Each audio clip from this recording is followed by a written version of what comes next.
Tiffany here, the CEO of Kite Hill PR, and we're celebrating our 10-year anniversary by bringing insights around mentorship and innovation. That's been such a big part of our history over 10 years that we're gathering other insights to help others think about mentorship and innovation in new perspectives. Today, I have with me Lisa Maricino from Proteus. Lisa, please introduce yourself. Thank you, Tiffany. It's really such a pleasure to be here. I'm really excited about the prospect of mentoring or giving some good advice to other, certainly women in the business and others that could use the words of wisdom from the many years I've had. So my name is Lisa Maricino. I'm the CEO of Proteus Ocean Group. We're a social enterprise that's building and operating the International Space Station of the Ocean. It's the largest, most advanced modular undersea habitat and research lab of its kind. And it is so amazing to look at your career journey and what you're doing now. If someone is to look at that and think about how you got there, maybe you can shed a little bit of light as to some of the key points in your career that got you to where you are today. Sure, great. Well, I started out my career, I guess, challenging the status quo, right, in the wild jungles of Wall Street, in technology research back in the 90s at Goldman Sachs, and that was challenging in and of itself for a woman to be in banking and finance at that time. There were really not that many other women, and so I also got the honor of following very large tech giants, IBM, Oracle, SAP, Microsoft of the world, and got the pleasure of getting to know Bill Gates as he became one of the greatest entrepreneurs, but also one of the greatest philanthropists of all time. And that really inspired me to turn from Wall Street after 10 to 12, 13 years to become a social entrepreneur executive. And it opened up my eyes to this idea that if every business model could have a social good or giving component, we would solve a lot of planetary problems. So when I came in my long journey of consulting and Wall Street and opening up different businesses, when I came across the opportunity to join something like Proteus Ocean Group, I took it very quickly because I saw the ability to not just create social impact, but also in a profitable model. And that's very rare that you can do both. And I'm hoping that we can change that trend, that we can have more, we can see more business models that both have social impact, social good, and make a profit. And today I work with Proteus Ocean Group, and we are challenging the status quo every single day. I love that perspective. And when you look at that journey, you really paved the way.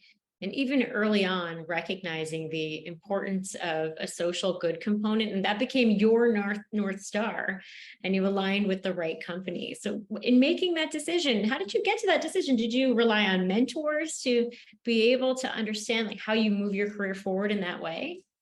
Yes, mentors are so important. I mean, my early on at Goldman Sachs, my immediate boss was an incredible mentor from a work ethic standpoint, from a due diligence standpoint, attention to detail, communication skills, so important. He was my immediate boss. I worked with him one-on-one. I was his junior analyst. So the kind of time that I got with one person instead of sharing him was really invaluable. And then I had the opportunity to work, I mentioned Bill Gates. So working at Goldman Sachs right out of college, I had the opportunity to actually meet him, leaders like him in person. And, that what inspired me about that is that he, when became a philanthropist and changed the business model of philanthropy, he also knew that he couldn't do it alone. And so that model of creating public-private partnerships to solve very large planetary problems, whether it's malaria or polio or climate change as we're faced with today, he knew that creating these forums like Bill and Melinda Gates Goalkeepers conferences to bring together NGOs, private capital, brilliant entrepreneurs and ideas, and a government all together to work in one place toward one mission of solving these problems. And I think that same idea of public-private partnerships stuck with me, and I brought that idea to Proteus Ocean Group, and that's exactly what we're doing to solve accelerate solutions to solve problems in our ocean, our planet, and to give back to generations what we've been taking for granted. So that really stuck with me. So the idea of mentorship and really learning from these insightful people like my old boss or Bill Gates or people like that in the world is really important. Those are important lessons. That's such a great point. And it's also interesting when I ask people about mentorship, and I talk to a lot of young women come to me and they think about mentors, and I ask what they're looking for. They oftentimes describe like a clone of their future selves. Like they want to look at that. And that's important, right? To have someone who understands your perspective. It's the female to female conversation, but you had two male mentors and you also looked at how do I fill the gap in my knowledge? It's identifying like where can I go with my career and who can help inspire me or help to take me on a new journey when it comes to learning overall. So I really think, it's a good reminder to just keep an open mind. And it's not just about one mentor or one perspective. There's so much that you can learn along the journey, including from Bill Gates. So what's the best advice you ever received? Well, I think there are two pieces of advice that I think that always resonate with me. One, as a leader, or anyone really, it's so important to listen and to hear what others are saying and to let everyone speak first, even before expressing your opinion, which is not always easy to do, even as CEO, or as someone that's in the room, right? Because you're so quick wanted to get to your point of view, but it's so important to let others really give their opinion without influencing their thoughts one way or another, because they may think, well, they need to please the boss, right? So they might their opinions or what they're saying might change if you state your opinion first. So I try to really listen to my group and give everyone a voice before saying, well, sounds to me like we've got a decision, or sounds to me like we've really gathered the facts and now we can make a decision based on what everyone's input was. So I think that's a really important lesson, and one in this day and age that I think is difficult because of phones and distractions, to really sit there, be present, and listen to what people have to say to allow that voice to be heard. So that's one really important thing. I think one other that I take to heart as a leader is to always begin with the end in mind. And that might not make sense. I didn't understand it when I first heard it, but it is important to think about where you want to be, say, in 5 years. So I'm always picturing, what is Proteus Ocean Group in 5 years? What does the company look like? What is the company culture? What do I really want as a mission? How do I want people to treat each other within the company? And so really working backwards from there, I think, is an important thing. And we don't always think about that far out. What do you want something to be? What's the outcome you want in 5, 10 years? And I think it's an interesting perspective and lens to have as a leader. So those are two big pieces of advice that I always kind of keep in mind. They're stickies on my computer. I love that. Begin with the end in mind, and that applies to so many situations in your career, maybe even in your personal life, right? Everything is blended in these days and these perspectives. So you're the CEO now. Maybe when you were at the start of your career, is there anything you wish you knew when you were kind of thinking about along the way? That's such a good question. As a woman, and you said I had two male role models. And at the time when I was really starting out my career, there were not a lot of women role models. I think there were so much more opportunity for women to look at leaders that are female in the world. But I guess I didn't really realize how difficult it was as a woman in business, particularly in raising capital or, building big businesses. So I'm seeing a lot more funds today that are focused on women-led businesses and women CEOs and women startups, but it's really, in 2022, PitchBook said there's still only 2% of total capital that goes to women, and that's an alarming number. And we're still having the same conversation in 2023.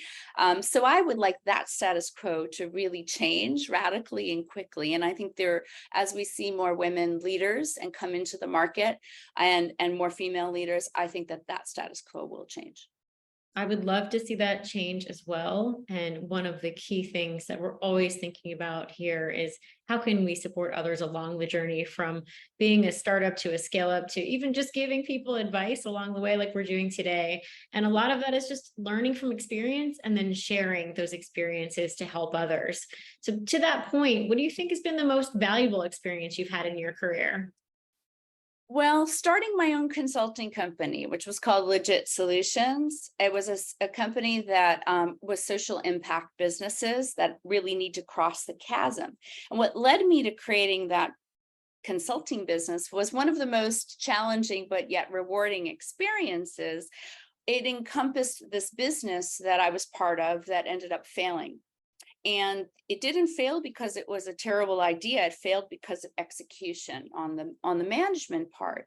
And so I took a lot of those lessons and watched what that CEO could have done better and thought, I really want to help social impact businesses cross the chasm and avoid some of those pitfalls. So I started Legit Solutions to do that.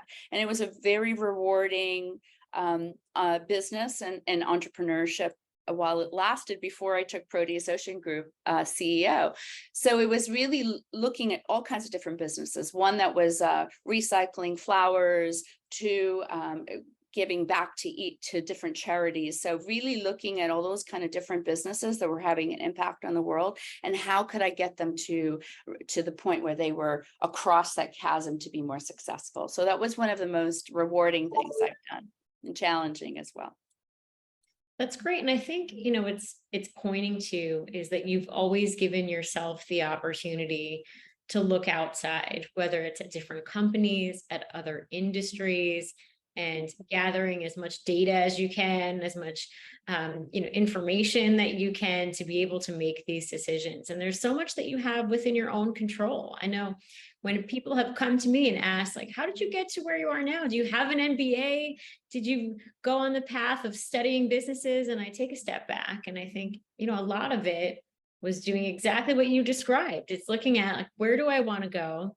And then not being afraid to make relationships and ask questions. And that might have meant along the way, maybe it wasn't a formal mentor relationship, but just identifying in who do I have that I can form a relationship with, that I can ask a question that helps me gain new perspectives and challenge my own thinking to be able to get to where I'm looking at or where my North Star is. I would think a lot about North Stars, but I also think about rising stars they're identifying their North Star and they're trying to get to where they want to go. So if you have someone who's listening in today, who's a rising star, who wants to get to your position, what advice would you give them? Well, I guess I would say don't be afraid to take risks. That is the one thing, especially in early stage industries like ocean technology is not something that's really established yet today, but these are very important businesses. And so I would say, ask yourself, what's the worst thing that can happen if I fail, right? And so take that risk. I have taken many risks in my life. Not all have come to fruition. Not all have been successes, but they're all learnings. And so I really don't view anything as a failure, but more as a learning to get to where you want to go. I love what you said about, the idea that if you are missing a piece of information, what the most important piece as a leader or someone is knowledge, right? And so you, whether it's a mentor or someone that's even a peer that you can learn from to fill in a gap that you're missing, that's also really important. So don't be afraid to ask any questions. Don't be afraid to really kind of indulge yourself with the knowledge and learn, be a sponge just as much as you are kind of teaching people. You also need to be the receiver of information and knowledge. That's right. And there's so much that you can gain just by taking that initiative and asking questions. The power of query is certainly something to think about. It's also great that you kind of brought up the fact that you don't have to be afraid to fail. And I love the quote by the Dalai Lama, when you lose, don't lose the lesson. We've all been there. And I think that's the most important thing that I come back to even with the team is like, what did we learn from that? And how do we make sure it doesn't happen again? And what are we going to do next time? And just kind of keep thinking about it from that perspective. You also mentioned that you're in an early stage, you're learning all these lessons, you're moving things forward, and you're really in an early stage industry. So you're paving the way as you move forward. So when it comes to someone who's kind of thinking about that industry overall and looking at the industry of ocean technology, what do you think about some of the biggest disruptors on the horizon? And how is that either a challenge or an opportunity for someone who wants to work in the category of ocean technology? Yeah, sure. That's a great question. I think that if you think about ocean technology in general, it, there is almost nothing to disrupt because we're in such a white space. So my feeling is we are really at the precipice of ocean technology innovation like we've never seen before, whether it's to solve carbon sequestration or plastic pollution or the idea of, climate weather patterns. We are now starting to see incredible ideas and companies and innovations that have never been on the market before. So this is, I think, something that we're just like space, for example, the space industry 10 years ago was really not where it is today. And in the last 10 years, you've seen almost $270 billion go into private space companies and create 1,700 plus new companies. We are at that same precipice in the ocean. I think we're finally starting to see a lot of new capital come to the ocean space. And I think we're going to see just a boom in ocean technology and innovation. I think AI is a natural disruptor to everything in general. I think it's something to watch. I am much more optimistic about AI than maybe some are. Maybe I believe in humanity and the human spirit, and we're not hopefully not going to create our own demise, but I think that AI will actually create more opportunities and accelerate some of the solutions that are much needed, particularly in the ocean space. That's such a great point. I mean, there's so much innovation that's happening across the category, and it creates a lot of opportunity for someone who's looking at what's next in the next 3 years, 5 years. There's just a lot of things that you can start to capitalize on. When it comes to being in a business, then that's highly innovative, there's a lot of agility. Do you think there's a skill that's hardest to learn? What do you think that would be? I think there's a few skills. One, I think, again, one of my stickies is, failing to prepare is preparing to fail. I think that is a really important point. Kind of the idea that a lot of people don't take the time to really prepare for different tasks or pieces of outcomes. So I think that's a really good lesson, particularly as a leader, looking at objective and key results and goals and measuring them and then remeasuring them and resetting them. It's just a consistent practice that is so important, not just for leaders like a CEO, but also in just life in general. I think those are really important things. Set those goals, measure how you're coming up to those goals, and then if they're not working out, readdress those goals. So that's something that's really important. I think also saying no is something that Warren Buffett, I always think about him, and he says no a lot. And just practicing those skills are so important. So saying no is very difficult. It takes a lifetime, but really managing your time and staying laser focused on what those goals and outcomes should be, and saying no when they don't fit into that objective. So those are kind of my two big lessons that I've really taken to heart as CEO. That's such a great point. Sometimes saying no is more important than saying yes. It's all comes back to, oftentimes I feel like along the way, especially for rising stars, it's identifying priorities and then adjusting priorities along the way. And that's a really strong skill to develop. That's important for your entire career. We talked so much about your career journey, and you've certainly given me some inspiration today. When you think back along the way, has there ever been a leap of faith that you've taken in your career, or have you kind of had that map that you followed along the journey? I would say as a younger self, I've probably had more of kind of a traditional trajectory, Wall Street. And then once I left there, it was kind of an open space where I really did lead more by what I wanted and my passions.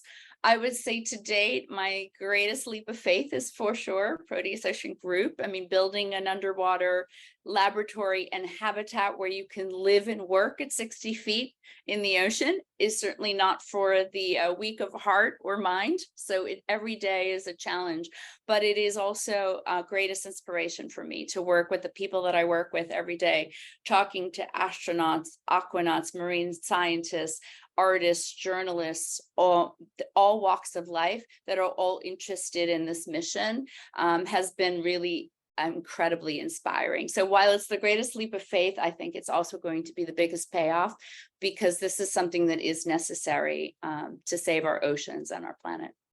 I completely agree with you. And Lisa, you've been an inspiration for me today. I'm going to remind myself and maybe put a sticky up on my laptop to begin with the end in mind. Anything else to share?